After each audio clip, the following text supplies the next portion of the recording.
안녕하세요, 비트입니다. 오늘은 바로 이 냉장고 삼성의 비스포크 패밀리 허브 플러스로 게임을 돌려보려고 합니다. 아니 이게 무슨 말이냐, 대체 누가 그런 짓을 한다고 싶은데 찾아보면은 냉장고에서 게임 돌리기는 서양 게이머들 사이에서 꽤나 유서 깊은 풍습 같은 것이더라고요. 심지어 작년 모바일 월드 컨그레스에서는 아시죠? 이 세계적인 반도체 기업조차 냉장고에서 게임을 돌리는 걸 시연했을 정도로 재미와 진지 그 어느 사이에 있는 행위인 것 같더라고요. 재밌는 건 그 중에서도 바로 우리나라의 삼성 냉장고가 해외 게이머들 사이에서 최강의 게임기로 평가받는답니다. 삼성 냉장고가 게임용 머신으로 최강이라는 짤이 돌아다니는 거 보면 말 다 했죠.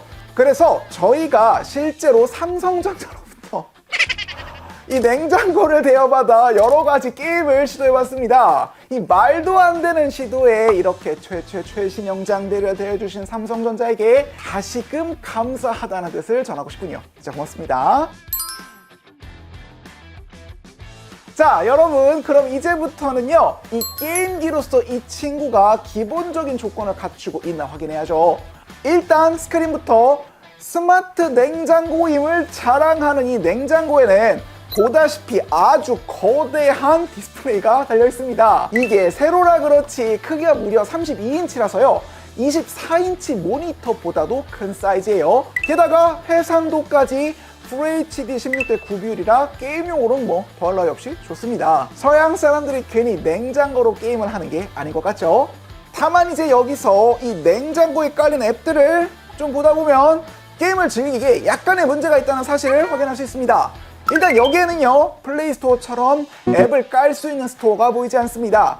USB 같은 장치도 전혀 보이지가 않고요. 외부적인 앱 설치가 매우 어렵다는 것을 확인할 수 있죠. 게다가 이 냉장고의 설정창에 들어가 소프트웨어 버전 정보를 확인해보면 보이세요? 이 냉장고에는 흔한 안드로이드가 아닌 타이젠이란 운영체제가 깔려있는 걸 확인할 수 있습니다. 이 타이젠 OS는 삼성전자와 인텔이 주도하에 만든 스마트 기기용 운영체제로 일반적인 안드로이드용 앱은 여기에 제대로 호환되지 않는 걸로 알려져 있죠. 아니 그럼 이걸로 대체 어떻게 게임을 하냐?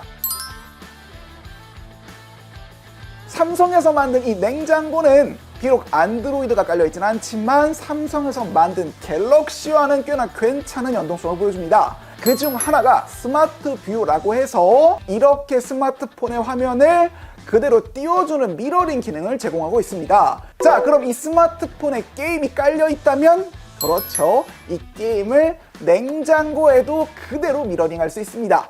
이게 터치도 제대로 연동되기 때문에 이렇게 거대하게 클래시 로얄을 즐기는 게 가능하죠. 이게 워낙에 크다 보니까 둘이서 아니 셋이서 마치 서로 훈수를 두듯 게임을 하는 게 가능하더라고요. 이게 엄청나게 빠른 반응 속도가 요구되지 않고 터치도 매우 정확하게 인식하다 보니까 이런 정도의 게임은 실제로 깔려있는 것처럼 작동합니다.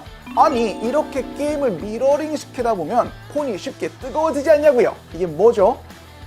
냉장고잖아요. 게임을 하다가 냉장고에 넣어버리면 발열 걱정 없는 세상에서 가장 시원한 게임 환경을 구축할 수 있게 됩니다. 는 농담이고 절대 따라하지 마세요. 여튼 여기서 조금만 더 나아가 보면 엑스박스 같은 콘솔 게임도 클라우드 게임, 그러니까 비디오 게임을 스트리밍해서 이걸 원격 플레이하는 형태로 냉장고에서 즐길 수 있게 됩니다. 어렵지 않아요. 스마트폰에서 블루투스로 컨트롤을 연결한 뒤 클라우드 게임 서비스를 실행해 즐기면 끝입니다. 다만 보시다시피 가로로 긴 게임의 경우에는 위아래로 긴 창이 뜨기 때문에 어지간하면 시도하는 거 추천드리지 않고요. 게임이 되긴 되는구나, 하하 즐겁네, 요 정도로만 보시면 될 것 같습니다. 참고로 칩 성능은 그닥 높지 않은 셋톱박스 정도의 성능이기 때문에 설사 여기에 안드로이드가 깔리고 스토어가 있어 앱 같은 게 설치된다 하더라도 이 냉장고 단독으로 게임을 돌리기는 좀 어렵지 않을까 생각해봅니다. 참고로 MP6는 보급형 스마트폰에 주로 들어가는 GPU로 알려져 있습니다.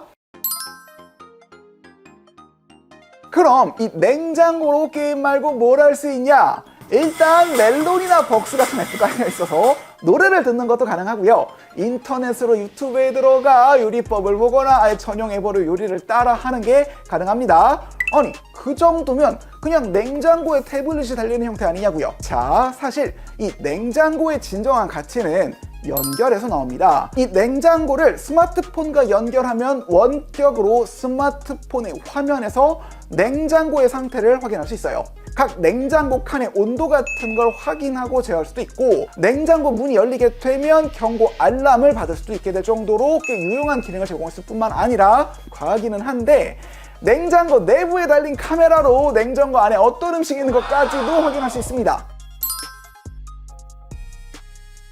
자, 그렇다면 삼성은 왜 냉장고에 과할 정도로 스마트함을 강조할까요? IT 쪽에 관심 많은 분들이라면 아시겠지만 삼성은 최근 홈 IoT에 많은 관심을 기울이고 있습니다. 뭐 그런 거 있잖아요. 동작 감지기 같은 거 달아서 문이 열리면 불이 켜지고 아침에 일어나면 커튼도 막 열리고 막 이런 거요. 올해 CES에서 자사의 IoT 플랫폼인 스마트 싱스를 전면에 내세울 정도로 꽤나 이쪽 생태계에 높은 관심을 보여주고 있습니다. 자, 그렇다면 삼성은 왜 이토록 IoT 분야의 진심이냐? 일단 시기가 맞습니다. 매터라는 표준 통신 규격이 등장하면서 IoT 기기끼리 말이 통하기 시작했거든요.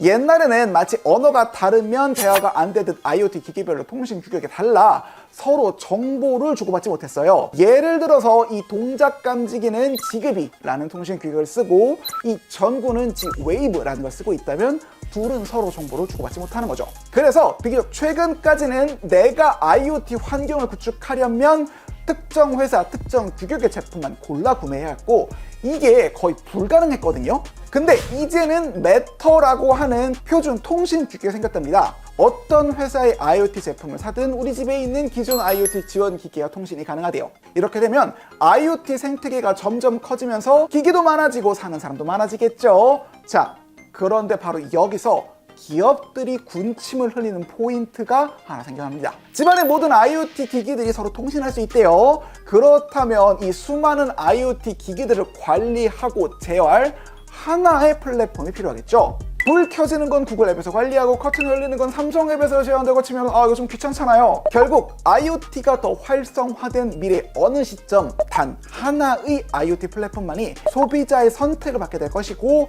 그 플랫폼을 운영하는 기업이 엄청나게 많은 돈을 벌어가게 될 겁니다.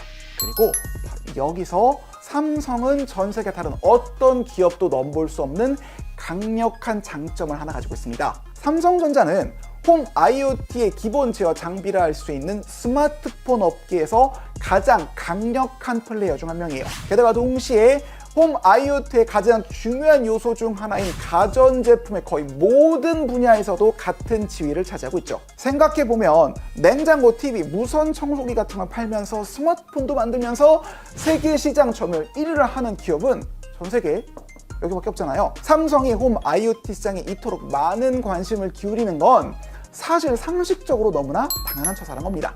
그리고 이런 시각에서 다시금 냉장고를 바라보면 이 크고 무거운 가전제품이 삼성의 홈 IoT 전략에 있어 매우 중요한 기기라는 사실을 확인할 수 있습니다. 이쯤에서 다시 이 냉장고 기능을 하나만 더 봅시다. 이 냉장고에는요 스마트 싱스 허브 기능이라고 해서 다른 IoT 센서들을 연결시키는 허브 기능도 함께 가지고 있습니다. 이게 진짜 중요한 게 대부분의 IoT 기기들은 이렇게 되게 작고 단순한 센서 형태라 반드시 중간 제어 센터 역할을 하는 허브란 존재가 필요해요. 이게 무슨 말이냐? 예를 들어 봅시다. 집안에 감지 센서 같은 걸 설치하고 외부에서 휴대폰으로 누출 경보를 받아야 한다고 쳐봅시다. 이때 집 안의 센서와 집 밖의 휴대폰을 연결해주는 허브가 필요하겠죠. 근데 이걸 저같이 테크에 관심 많은 사람들이야 돈을 주고 이런 허브를 사서 설치하겠지만 평범한 사람들은 그렇게까지는 하지 않을 거잖아요. 따라서 삼성 같은 제조사들은 대부분의 가정집에 이미 가지고 있고 또 친숙한 가전기기들에 이런 허브의 기능을 내장시키기 시작했습니다. 만 여기에도 조건이 있습니다. 이 허브는 집안에 있으면서 전력이 안정적으로 공급되고 외부 인터넷이 항상 연결되어 있는 제품이어야 합니다. 그래야만 휴대폰과 통신할 테니까요. 자, 그럼 실제 가정집에서 이런 조건을 만족하는 IoT 허브의 후보군을 찾아봅시다. 일단 거실 같은 경우엔 바로 답이 나오죠. TV입니다. 이미 스크린이 달려있고 이미 인터넷에 항상 연결이 되어 있는 데다 이미 전력이 항상 꽂혀있는 가전제품입니다. 그럼 부엌은 어떨까요? 답이 옆에 있습니다. 냉장고는 현대인이라면 누구나 가지고 있는 필수품이자 크기도 크고 무거워서 어지간해서는 장소로 옮기지 않는 가전제품입니다. 여기에 인터넷을 달고 주변 IoT 기기들을 제어할 수 있는 허브 기능을 추가하면 그렇습니다.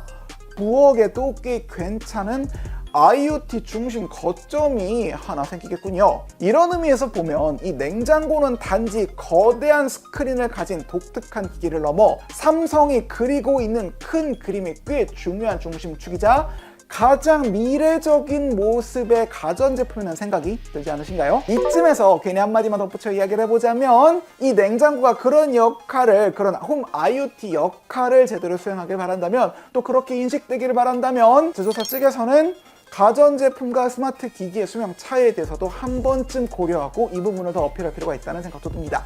보통 냉장고는 수명이 10년도 넘지만 여기에 달린 스크린이나 뭐 그런 거는 수명이 꽤 짧잖아요. 그래서 보통 냉장고를 쓰다 보면 여기에 달린 스크린이 먼저 구형이 될 것 같은 불안감에 시달릴 때가 있거든요. 때문에 삼성 측에서는 일단 스크린 같은 게 고장이 나도 문짝 전체를 교체할 필요가 없이 패널만 가는 정도로도 교체 가능하게끔 이 기기를 설계했다고 하는데, 이런 점을 강조해서 홍보를 한다면, 예를 들어 뭐 시간이 지나도 스마트한 냉장고 뭐 이렇게 소비자에게 알려주는 문구가 있다면 판매에 도움이 되지 않을까 생각해 봅니다. 지금은 먼 이야기지만 홈 IoT가 일상화되고 냉장고의 칩 성능이 중요해진다면 마치 본체에서 CPU를 바꿔 끼듯 냉장고의 칩셋을 업그레이드하는 시대가 올 수도 있겠죠. LG전자의 광기 어린 냉장고 이후 오목교 전자상가 역사상 두 번째로 냉장고에 대한 콘텐츠를 준비했는데 어떠신가요? 단순히 게임 듣는 냉장고, 신기하죠? 이런 수준보다는 확실히 삼성이 그리고 있는 큰 그림에서 이 냉장고를 바라보니까 더 재밌는 부분들이 많이 보인 것 같습니다. 다음번에도 재밌는 소식을 가지고 올 것을 약속드리며 동시에 구독과 좋아요를 간절히 부탁드리며 영상 마칩니다. 끝! 여러분, 저기 보이시는 저기에 실버 버튼이 올라오길 바랍니다. 끝! 네. 게임은 재밌어요. 괜히 이걸로 게임하는 거 아니야.